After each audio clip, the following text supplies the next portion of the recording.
Hello，大家好，我是崔眠宇。今天我们要讲的是西藏最神秘圆寂现象——红化身真相。这是神话还是科学尚未抵达的领域？一个80多岁的老人圆寂后，身体越变越小，11天后完全消失，只剩头发和指甲。更惊人的是，这一切有外国神父亲自记录，这不是传说。故事开始于1998年的夏末，西藏东部的天空像一面巨大的蓝色幕布，被风吹得缓缓铺展在群山之间。那一年，堪布阿曲已经80多岁了。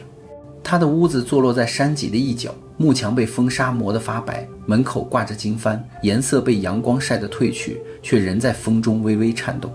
许多人都说那是老人生命最后的季节，但谁都没想到他的离开会变成整个山谷所有人多年后依然低声谈论的奇事。阿曲那天并没有病痛，他只是比往常更安静，把僧袍整整齐齐地铺在草垫上，像要准备一场漫长的午睡。他身体侧卧，手指轻轻捏着树珠，唇间吐出的仍是那一句俺妈呢巴咪轰。这些声音轻得像风吹过山花，但弟子们说那是整个山谷听过最稳最柔的声音。随着最后一声咒音落下，空气竟突然变得静止，再没有呼吸，再没有动作。老人像是悄悄地把自己交还给了世界。何人为堪布阿曲？堪布阿曲是藏传佛教宁玛派20世纪中后期最具影响力的修行者之一，被视为近代红化身最具代表性的高僧。在藏东地区，他被称为光明长者，因为许多曾亲近他的人都说，他的一生像在以一种极度温和的方式示范何谓心无造作，念念返本归元。他出生于西藏东部青海玉树一带的加唐地区，自幼便展现出异于常人的敏锐直觉。他不爱喧闹，不爱玩耍，却对寺庙的法会、咒音、唐卡表现出不成比例的安静专注。当地的老喇嘛们常说，小小的阿曲坐在那里，就像一块被时间静止的石头。他很早便进入宁玛派寺院学习，宁玛派的教法对他影响尤其深，特别是大圆满的直指心性教法，使他在30岁前后便展现出非常深的定境与开悟特质。他一生长期保持闭关修行，以大圆满直指心性为核心，以宁玛派静修着火观修为辅。熟悉他的人都说，他的修行不是用力的苦行，而是自然的安住。他没有刻意追求神通，没有野心，没有教派争议，他像一条沉默的河流，轻轻地往本性光明的方向流去。也因为这种温柔从容，他在当地名称不是高僧，而是阿曲仁波切，一种更亲切的称呼。然而故事并不是从圆寂开始，而是从圆寂之后开始变得不可思议。第二天，守在旁边的弟子发现了一点奇怪的变化，阿曲的脸色没有腐败的迹象，反而像睡着的孩子般白净柔和。到了第3天，他的手指变得细小，皮肤像被光照亮似的透出亮泽。第5天，有人惊呼说师父的身体似乎缩小了些，没有人敢大声议论，怕冒犯了什么神圣的过程，但所有人的眼睛都在默默见证一个难以言说的变化。第7天，事情已经无法遮掩，老人原本瘦削但完整的身体竟缩成了一个不足孩童大小的形状，皮肤柔软的没有圆寂的僵硬，僧袍空空松松地挂在那上面，却像是包裹着一团光。屋外的天空在这几天里不止一次出现贯穿山谷的彩虹。有人说那只是雨后的自然现象，有人说那是天在接引老人回到光的地方。山里的老人看过太多不寻常的事，他们从不争辩，只是静静低下头，仿佛红光出现的再稀奇，也不过是生活日常。到了第11天，阿曲的身体几乎看不见了，弟子们发现只剩下一小撮头发、一点指甲，以及老人僧衣上空掉落的折痕。而在他的遗体消失的那一刻，村口的牧民说，他们看到一道像光柱一样的彩影直直落在屋顶。有人说那是日光折射，有人说那是神迹，但无论是什么，它让整个山谷都沉默了很久。这一切本可以像村庄里的许多传说一样被风吹散，被时间稀释。但命运安排了另一件奇怪的事，因为这场圆寂后的失踪竟引来一个远道而来的外国人。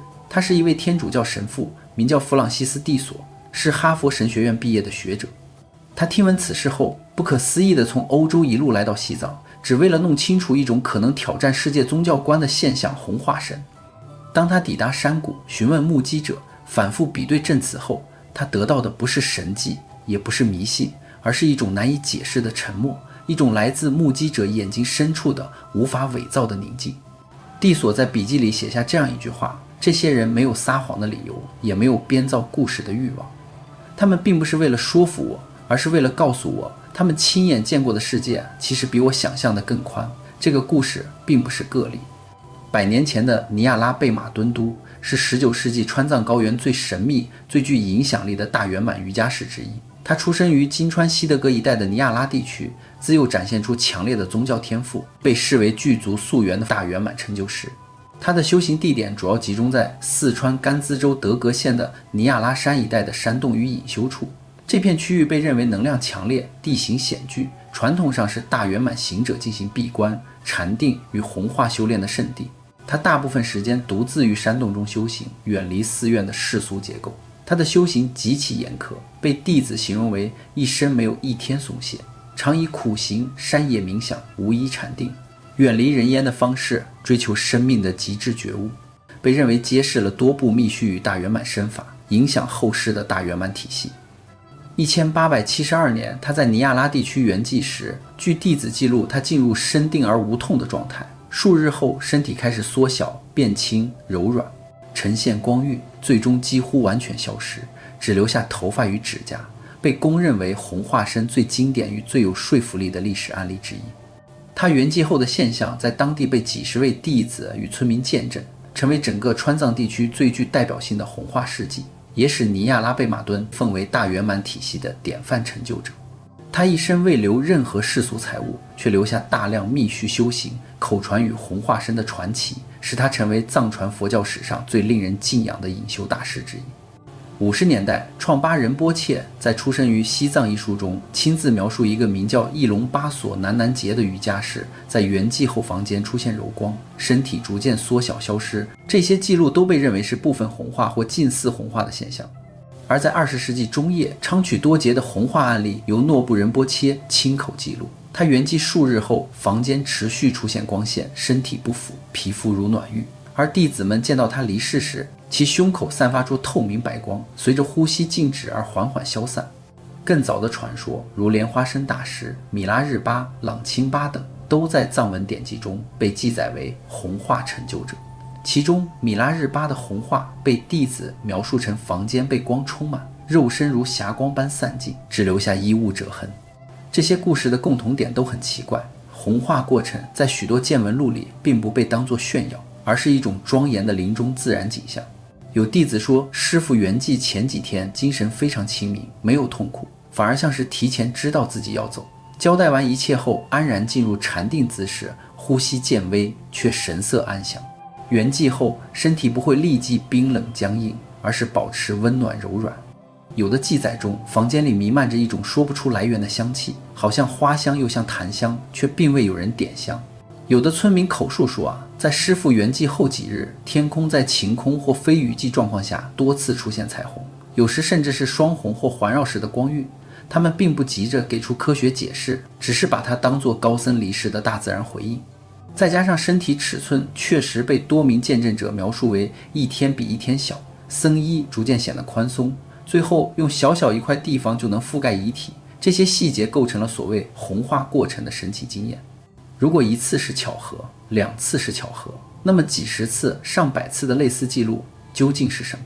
有人说，红化身是高程度禅修者把身体化为光的过程，是修行最高境界的象征。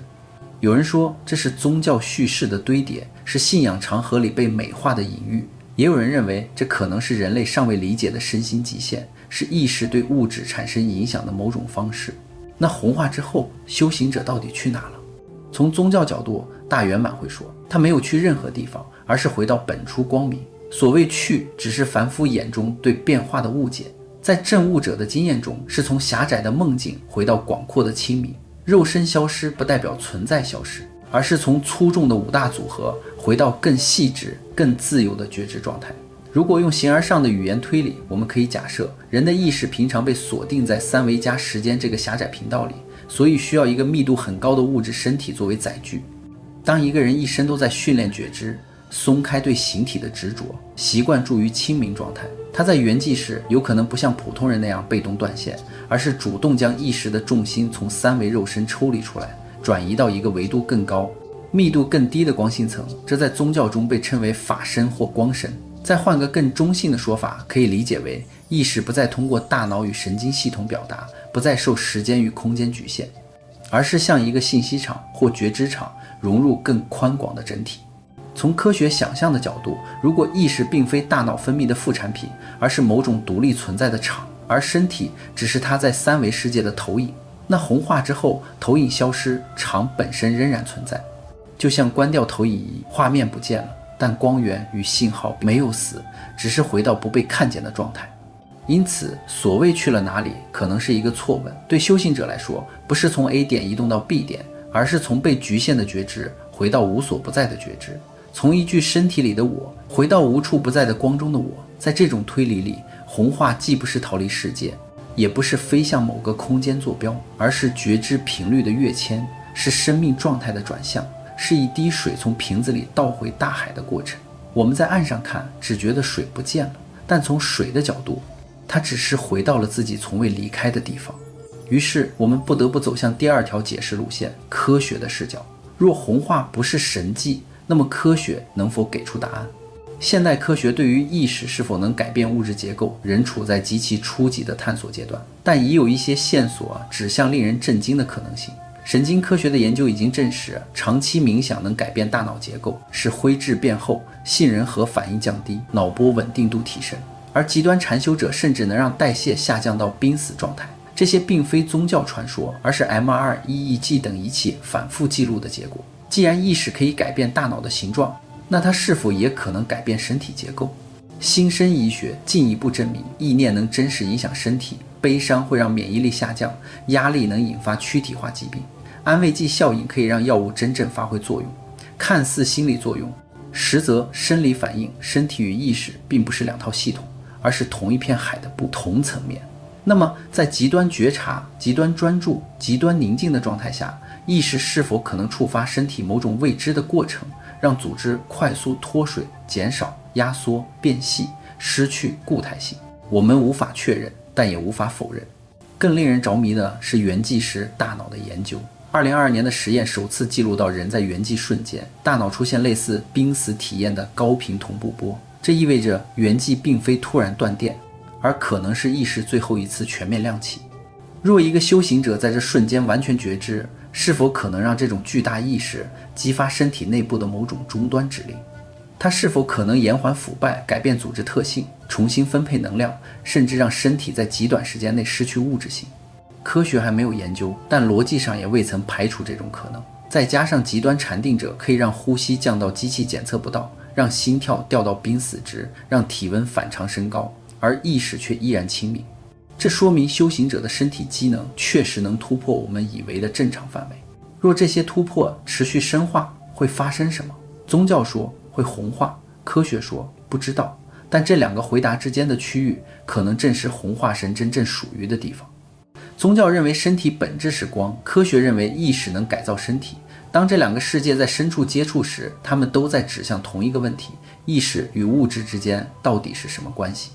如果意识只是大脑的分泌物，那么红化身是不可能的。但如果意识不是大脑，而是一种更深的场，而大脑只是一台接收器，那么身体是否可能在极端意识状态下出现超越物理限制的变化？这并非荒诞，而是我们尚未理解的可能性。于是红化身也许不是宗教造出来的神迹，也不是魔法，而是人类未能完全理解的意识、能量、物质三者转化的特殊状态。像光的波粒二象性曾让物理学困惑一样，红化同样站在科学理解尚未抵达的门槛上。这不是没有答案，而是我们还走不到答案所在的地方。于是红化身不是终点，而是问题的开始。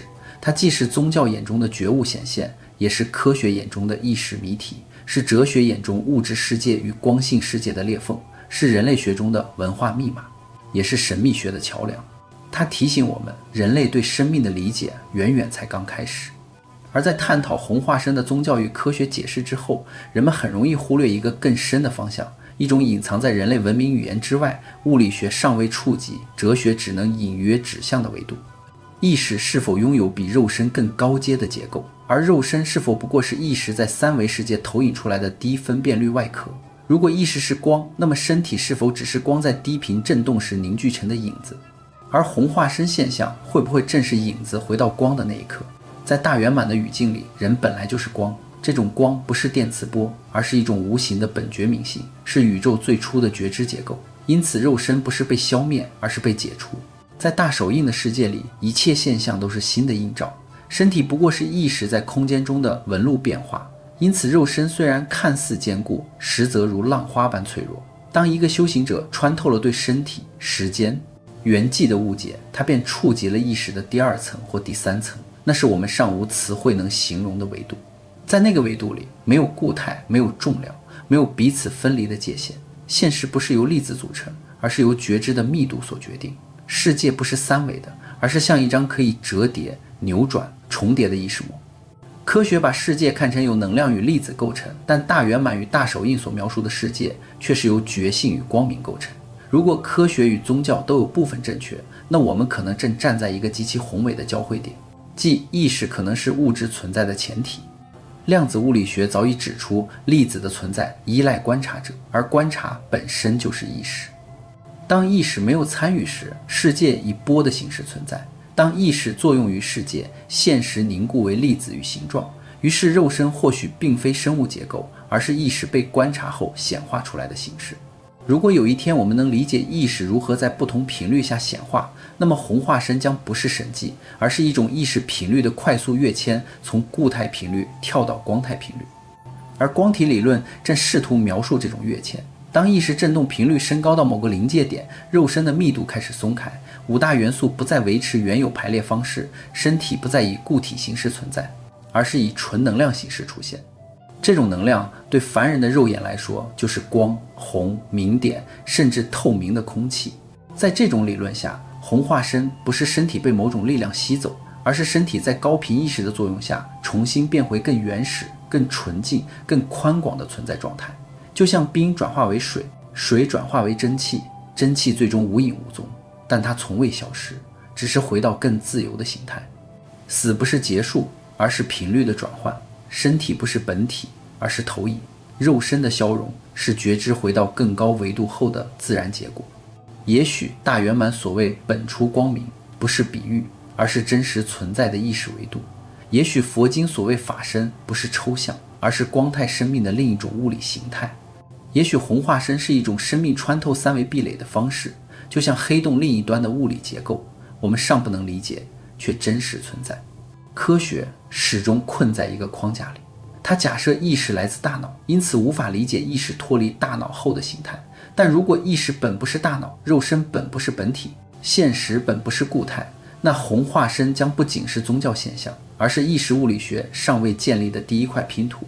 在这个推演里，世界可能由多层意识膜叠加而成，肉身是最低密度的那一层，梦境是中间层，濒死时的亮光是通往更高频层的门户，而红化就是当一个人穿越了所有意识层级，最终回到光的本源。那是一种无法分割、没有边界、没有形状的广阔存在。你看到的彩虹不是身体变成了颜色，而是意识在破除固态后以新的频率闪现。你看到的身体缩小不是组织萎缩，而是能量从低维抽离。你看到的光是意识在变成它原本的样子。对于修行者来说，他们不是在圆寂，而是在生平。对于科学来说，他们不是在消失，而是在脱相。对于宇宙来说，他们不是终结，而是完成。或许这世界从来就不靠粒子维持，而是靠觉知振动。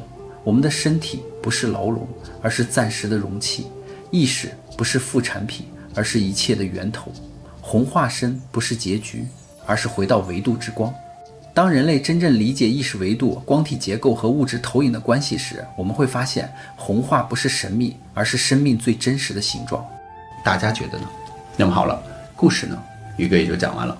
别忘了订阅关注宇哥的频道，看后续更多精彩内容哦。